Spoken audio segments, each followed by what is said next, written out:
my channel. Welcome back to another hair tutorial, guys. So in this video I'll be box braiding my friend's hair, and like you can see, she relaxed her hair. Anyways, I'm just going to go ahead and moisturize her hair with a little bit of coconut oil. You guys know me with coconut oil. I love me some coconut oil. So I'm just going to go ahead and moisturize her hair a little bit, just massage it a little bit so it's a little bit moist and easy for me to work on.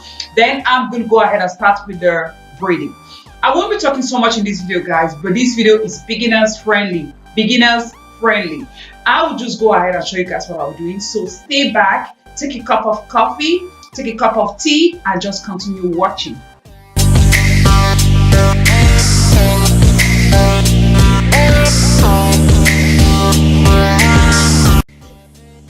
This is how far I've gone with the braids, guys. It's going so fast and I really like the texture of her hair.